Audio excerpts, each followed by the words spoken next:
This is a podcast about one woman's mission to help entrepreneurs and business owners write better business books. Each week, we tackle your writing excuses, because there are excuses too, and help you beat the blank page of doom so that you can write the book that'll grow your life and your business.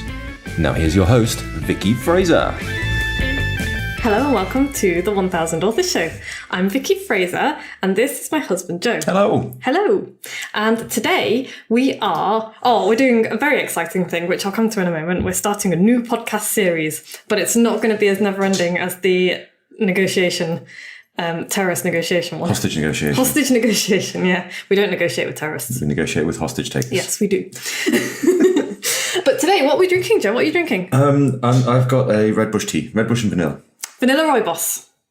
You see, I didn't call it Rooibos because I'm never sure how to pronounce it. Rooibos. Is that the right way? Yeah, that's what Kenda says, and she is South African. Okay. Hi, Kenda. Hi, Kenda. Rooibos. And I am drinking rose tea. Which says, I am beautiful, I am bountiful, I am blissful. Which also fulfills one of my habits of the day, which is a positive affirmation. Because you know how I spend a lot of time being mean to myself. Yes. So one of my daily habits is to say a positive affirmation. So, I am beautiful, I am bountiful, and I am blissful. Good. Well done. And I feel all of those things right now.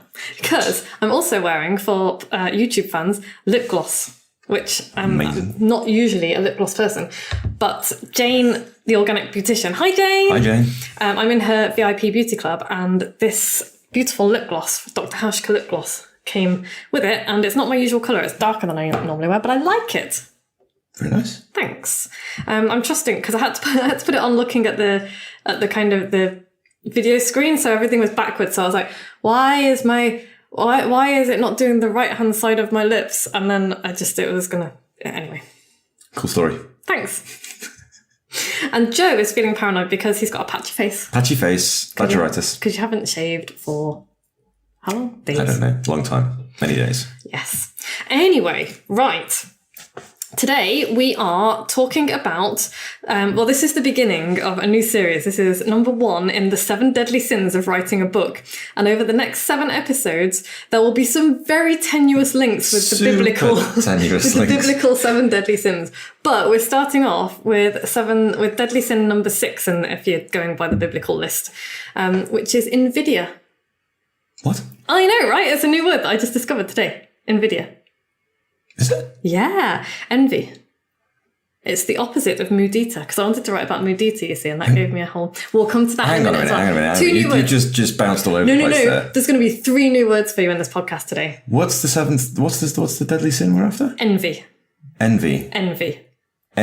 Yes. Right. None of those other words that nobody understands. Another word for which is Invidia. Really? Mm-hmm. We'll come to that in a moment. Right. But first, as per usual... Confused. Which is fairly standard. Yeah. What are we reading at the moment? Joe, what are you reading? Well, I mean, this is becoming a bit of a thing now. I'm reading The Wheel of Time by Robert Jordan, except I'm not really reading it. I'm kind of, I read like 3 words of it when I go to bed, and then I fall asleep. I'm not making any progress whatsoever, and there's like 100 books. And do you think maybe you ought to read one of the other books I've put in front of you then? Don't know. Okay. Well, I think you should. But also, I've been talking a lot over the last couple of days about striking the word should from our vocabularies, because it's a word loaded with shame and guilt, and it's just a bullshit word, isn't it? Should. You should do this. Really? Why? But you should read a different book. So I'm going to put one in front of you. I, on the other hand, am reading... 53rd book of the week. Almost finished. Oh, no. I read a lot of books. That's a good thing. Yeah. I'm not going to ensmall myself to make you feel better. We've been talking a lot about the patriarchy today, me and my friend Susie. Fine.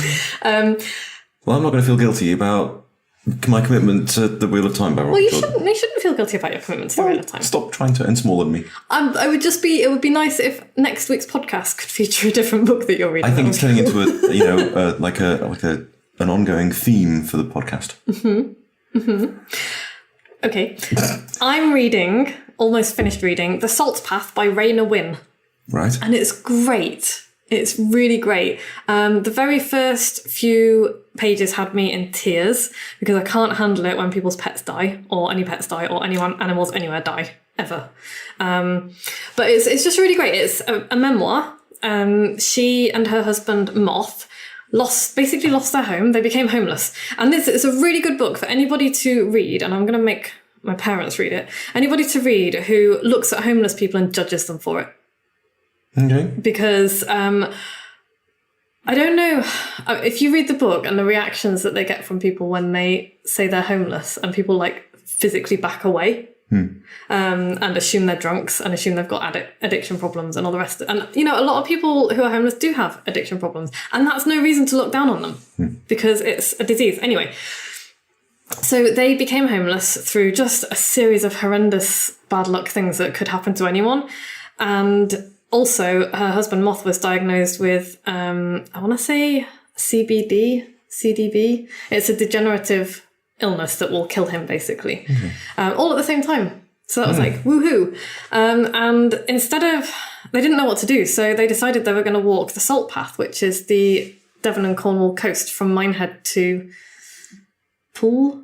It's like 630 miles of coastline. And it's her memoir of that walk and what happened to them, and it's great. It's really great. It's really uplifting. I haven't quite finished it yet, so I don't know what the outcome was, but I love it. I would never have picked it up. It's for our local book club, and I'm really glad that I've read it and I've almost finished it. So that's it's not fiction technically, but it's my fiction choice. It's my non-business choice. Non-business choice. Yeah. And then my non-fiction book that I'm reading at the moment, I finally finished The Happiness Project. And we'll talk about that at some point, I'm sure. But I've literally just had delivered The Middle Finger Project by Ash Ambajay. And I pre-ordered it weeks ago and I'm really excited. Ash Ambajay is one of my writing crushes. Okay. She's amazing. I've taken a couple of her courses and she's got like a multi-million-dollar business. She makes multi-million-dollars from writing on the internet. Nice. Which is just ace. And she's funny, and she's got a business called The Middle Finger Project, which is just an awesome business name. And she helps rebellious women create amazing businesses. Cool. And so I've been waiting for her book for a while, and I'm really excited to start reading it. And I haven't actually started yet, but it's a beautiful, I didn't bring it in, it's in the house. It's a beautiful book, and I will wave it around in front of the camera next week. Cool. And talk about it a lot. So that's going to be great. I'm looking forward to that. But second, we've done the first. Second, we're going to be talking about Mudita, because... A what now? That's the opposite of envy. So, the word mudita is a Sanskrit word. Mudita, M-U-D-I-T-A. Yes. It's a Sanskrit word meaning pure joy, especially vicarious or sympathetic joy, unadulterated by self-interest. So it's like the opposite of envy. So, you know, when you look at somebody else's good fortune and you think, oh God, and it eats you up, and it's like, oh, I wish I could have that. And it's like a negative feeling, which is why it's one of the 7 deadly sins, I guess. Mudita is the opposite of that. It's looking at somebody else's good fortune or achievements and taking joy in it just for the sake of seeing them do well. Okay. You know? And it's something that I have been actively trying to practice for the last few years, because it's so easy to become envious about stuff. And envy will eat you up inside, and it's just really destructive. Mm-hmm.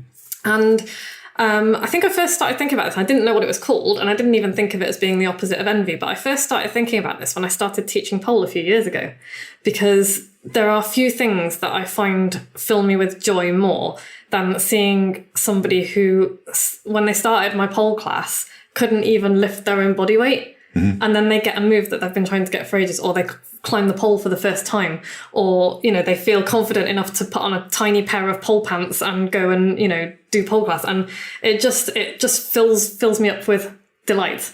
And I think that was the first time I started thinking about it. It's like, oh, well, how can I apply this feeling? How can I get this feeling in other areas of my life too? And so it was just a cool thing. So, we're going to be talking about envy and mudita today, and how they can hold you back or spur you on to write your book or do anything else really in business. Okay. But before that, I wanted to just share another word with you, because when I was mulling this over and kind of planning this podcast in my head, I was thinking, is mudita, what's the opposite of mudita? And is it schadenfreude? Mm-hmm. I was like, it could be schadenfreude, you know, taking pleasure in other people's in other people's misfortune, but it's not quite the opposite of it. But in looking at what schadenfreude was, it was like, it's one of those words that we don't have a word for that in English. Mm-hmm. We do have a word for that in English. We do? Yeah. A totally unpronounceable word, but a word nonetheless. Okay, go for it. Okay. It's epicaricacy. Epicaricacy. That's not unpronounceable. I practiced it like about 12 times before you walked into the office. Epicaricacy. It is an English word. It's the English word for schadenfreude. It means pleasure derived from another person's misfortune. Okay. Yeah. And we are bringing you this vital piece of information because, I don't know, it came to me. It's always good to learn new words, right? Epicaricacy, meaning schadenfreude. And there's a word that Sarah, one of my coaching clients, told me the other day in German. Pechvogel. Pechvogel? Yes, which means Pechvogel is the misfortune bird. Okay. It's the bird of misfortune, and I'm going to talk more about that probably in a daily email or something, which you can sign up for at moxiebooks.co.uk. Yes. You get all sorts of useless information like that in my daily emails. So, right, let's talk about what this podcast is actually about, shall we? 15 minutes in. What's this podcast about? It's about the 7 deadly sins, number 6, envy. Yeah, we're starting with number 6, but it's number 1.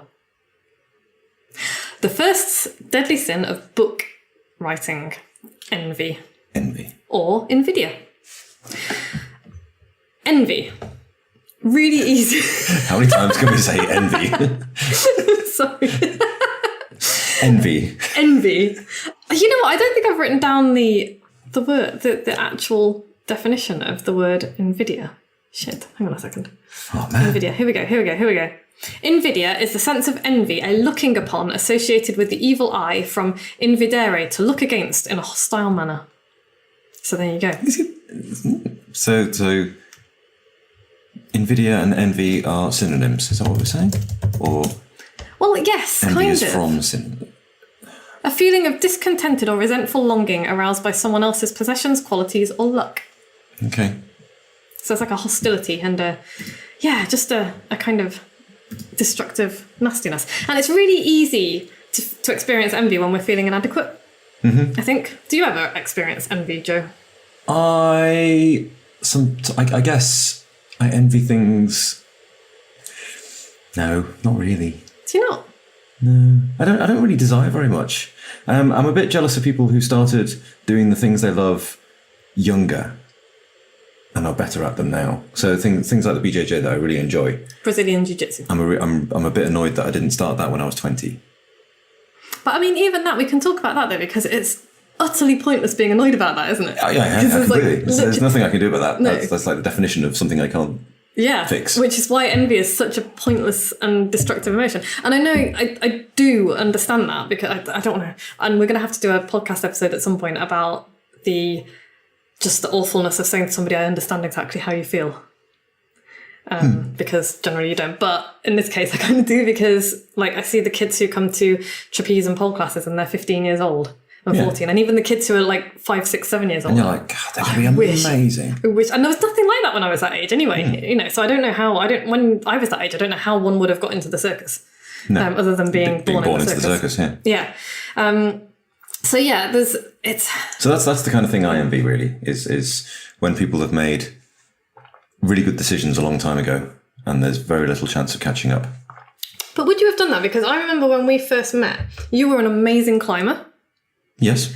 And you climbed... I was never amazing, but I was all right. I thought you were amazing. But you because that was what you did every day at university, wasn't it? Instead of actually going to lectures, which is why you never graduated, presumably. But you didn't need to bloody graduate, because look what you're doing now. No. I know, Don't right? tell everybody. Oh, is that a secret? No, not really. Yeah, and so you could have carried on with the climbing. Yeah. And you didn't. So it's like, what's important to you?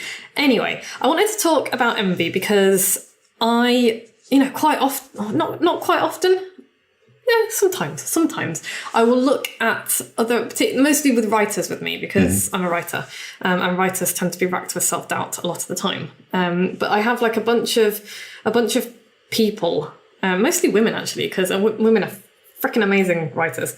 And I would look at their writing and I'd be like, oh, I really wish I'd written that. And instead of finding joy in it, I just beat myself up with it. Be like, I'm not good enough.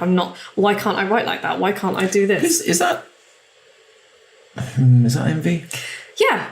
It feels like it to me because it's that longing for something that I don't have or that I perceive that I don't have. And that's the thing is it actually true? Or I will look at other people's, other people's supposed success on, this is bits of it they show you. Exactly, yeah. And this is the insidiousness of the internet and social media is that you do only see insidiousness of the internet and social media is that you only see that face that people show you. And you look at these overnight successes that have taken 20 years to build. Yes, but you only heard about them yesterday and boom, here they are. Yeah. And every once in a billion you might get somebody who's genuine overnight success and they got totally lucky. Yeah. Almost never happens. But yeah, it's really easy to look at them and just think, I want that business. I want to be able to do the things they're doing. Oh, they're running retreats in Italy. Why aren't I doing that? And then you go, well, why aren't I doing that? Do you know what I mean? And so that was when Misty and I got together and we were like, yeah, God damn it, we want to travel more and we want to make, we want to do something that funds our travelling and adventures. And that's when we started the Breaking Bread Masterminds and we went to San Diego. Awesome. Yeah, which are awesome. We went to San Diego in 2018 and we went to Portugal last year and we're going to Republic of Ireland this year. Nice. Which is going to be ace.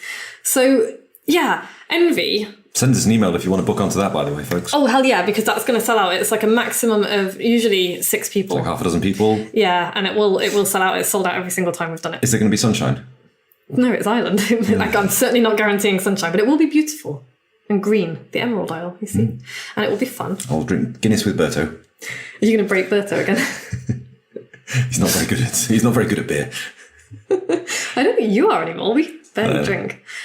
So, yeah. And what we talk about, envy. Envy. Yes, one of the problems with envy keeps you stuck and it keeps you bitter because if you look at what other people are doing, and I remember this from the times when I would look at other writers and be like, they're so much better than me. I can't do this. What's the point? And it just keeps you stuck. It absolutely it's crippled me. I would be unable to write anything. I would be unable to even think about writing anything because all of the thoughts going around in my head were, well, I'm never going to be able to write like that. I'm never going to be good enough. What is even the point in having a thought, let alone putting it down on paper? And the thing about that is that I'm never going to be able to write like that. And why would I want to? Because this is somebody else's writing. That is somebody else's writing. It's somebody else's voice. It's somebody else's ideas. And envy is a constant comparison of yourself to others unfavourably. And it's not fair. It's not fair on you. And it's not fair on them either. And I realised this when I was talking to my coach, Mark. Hi, Mark, who does not listen to this podcast, I don't think. But if he does, hi, Mark. And he's Australian and he's awesome. And I was kind of, this is one of the things that I was telling him, I was struggling with a couple of different things. And that was one of the things that I said, that I'd just been stalled by this crippling envy of other writers and how I would read their stuff and just think, there's just no point. And, who the hell am I to write a book about how to write a book when I'm just so shit at what I do? And, none of which is true. But that's the way your head works. And that's the way envy works. And he pointed out that there were 2 ways to look at other people's amazing writing. And the first way is envy, which is destructive and crippling. And the second way is to look at what they're writing in terms of they're putting this thing out there into the world, to not just for their own benefit. It is partly for their own benefit, and that's fine, but to try and help others. And especially the people that I read, the people like Anne Shibani and Ash Ambajay and Susie Gray and Margot Aaron and Hilary Weiss, and they're the people whose writing I love. I love their writing. And there are other people as well, but they're the ones who spring to mind right now. And instead of looking at their writing and thinking, well, I'm never going to be able to write like them, you look at their writing and take the lessons from it. It's like, what makes their writing so great? And how can I take those things and then weave them into my own voice? And that's what he pointed out to me, that there are two ways of looking at things like that. Yeah, you can envy or you can learn. Yeah, and I love that. And that lesson is, because I remember my counsellor as well, my therapist a few years ago, saying that one of the things that she'd learned was always to take a lesson from everything, not in a Pollyanna-ish way, not in like a always seeing the bright side of everything way, because some things don't have a bright side. Mm-hmm. But how do you take a lesson from even the worst things that happen to you? And she was talking about how her sister died from cancer, like really young. And there is no upside to that. There's no bright side to that. Mm. But the lesson that she took from it was that she was strong enough to deal with it. And she was strong enough to look after her parents while they were dealing with it. And so that she learned a lot about who she was and what she could cope with. And it just makes the bad stuff easier to bear. Or maybe not easier to bear, but she knows she'll get through it. Yeah. Yeah, it makes you resilient. I think it's resilience is the thing. It's I don't think some things ever get easier, but I think you do become resilient enough to deal with them. And confident that you will, I think. Yeah, because it's really, when something awful happens to you, it's really difficult to see a future in which everything isn't awful. Yeah, for sure. And if you're stuck in that kind of, everything's awful, then you get to thinking, well, what's the point? And that's a really dangerous road to kind of start wandering down. Does that make sense? Yeah, I think so. So what's the opposite of envy then? It's mudita. Mudita. Yeah, it's finding joy in other people's achievements, and that it's a much more pleasant place to be. Oh my god, it so is, and it allows you to learn that lesson, and it allows you to just be happy about it, because I mean, it's you can see this successful person doing their thing, and you can go, wow, that's brilliant. Yeah, and you can cheer them for no other reason than just, it's awesome. It's really bloody difficult to run a business. Anyone who tells you it's easy is lying, flat out lying. And so to see people doing well in any endeavour is really, really an awesome thing. And it's just a massive source of happiness. Yeah. And I just think it's really cool to see people doing well in whatever they're doing, whether they're running a business or in a job or whatever. And every now and then we do kind of indulge in a little bit of Schadenfreude, I guess. I know it's not quite the same thing. It's not quite the opposite. But generally, Schadenfreude just makes you feel like shit. Yeah. I mean, everybody does it sometimes. It's like if Boris Johnson falls down the stairs, I'm going to throw a little party. I am. But ultimately, it won't make me feel very good. Because, I think have a little chuckle, maybe. Yeah, maybe not throw a party. Yeah. Have a little chuckle. That was my petty side coming out. Be nicer. Well, yeah, but it's Boris Johnson, so fuck him, frankly. Fair enough. I'm fairly sure he doesn't give a shit what I think of him. Pretty sure he doesn't. So yes, I think that's probably enough on deadly sin number 1 of writing the book. Envy. It will kill your creativity. It will kill your confidence. It will make you miserable, and it will make you a less pleasant person to be around. And you'll be missing out on the things you could learn. Yeah, you'll be missing out on just that sense of joy of seeing other people do well. Yeah. And again, I think this is a habit. You get into the habit of feeling a certain way.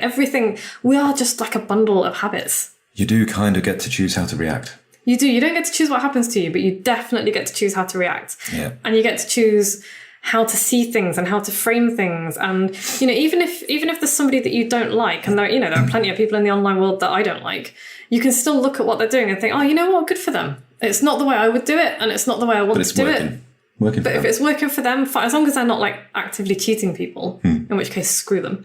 But you know what I mean? It's like Gary Vee. I do not like him. I don't like the way he does stuff. But you know what? He does what he does really well. So a lot of people do like it. Yeah, a lot of people do like it, and it helps them. So whatever, go do your thing, and I think that's cool.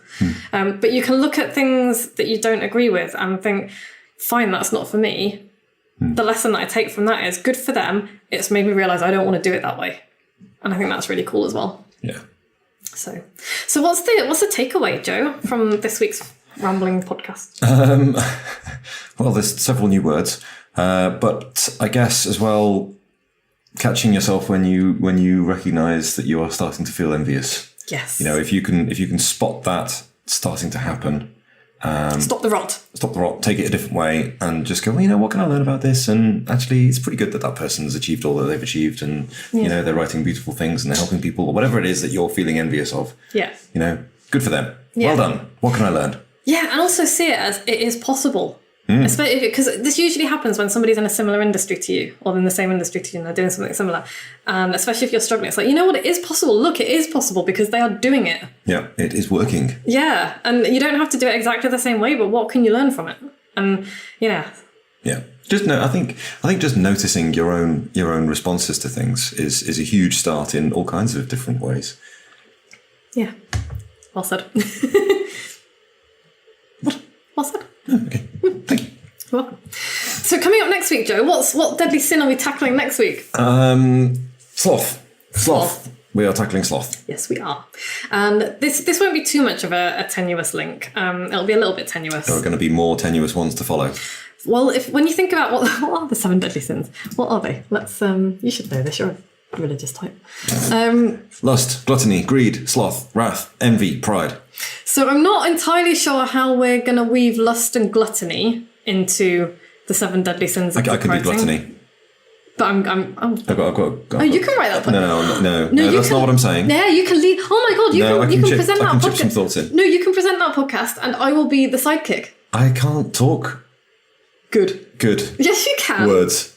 Oh no, you are. You're going to do that. Shit. Okay, so you're going to do the gluttony podcast, and I'm going to be your sidekick.